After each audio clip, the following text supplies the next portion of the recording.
Hello అండి, welcome back to my channel. ఇదైతే Sunday తీసిన బ్లాగ్ అండి. మధ్యాహ్నం లంచ్కి అయితే మా ఇంట్లో అయితే బిర్యానీ అండి. ఇదైతే నేనైతే వండలేదు. ఎప్పుడు మ్యాగీ, దోశ ఇలాంటి చిన్న చిన్నవి అయితే చేసే మా పాప ఈరోజు అయితే దమ్ బిర్యానీ అండ్ కేఎఫ్సీ చేసిందండి. నేనైతే మధ్యాహ్నం బయటకు వెళ్ళేసి వచ్చానండి. చాలా అలసిపోయాను. అయ్యో, ఇంటికి వెళ్ళి వంట చేయాలా అనిపించింది. ఇంటికి వచ్చేపాటికైతే మా పాప అయితే ఇలా దమ్ బిర్యానీ, కేఎఫ్సీ, రైతా అన్నీ చేసి పెట్టేసిందండి. ఎంత హ్యాపీ అనిపించిందో. ఫస్ట్ టైం చేసింది, అయినా కూడా సూపర్గా చేసింది.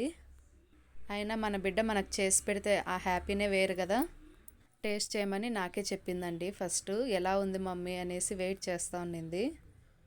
కేఎఫ్సీ అయితే నేను కూడా చేయనండి, అంత టేస్టీగా చేసింది. చాలా బాగుండింది టేస్ట్. బిర్యానీలో పీసులు కూడా చాలా బాగా మెత్తగా ఉడికించింది. డిన్నర్ అయిపోయాక మేమైతే ఐస్ క్రీమ్తో అయితే ముగిచ్చేసాము. Please like, share.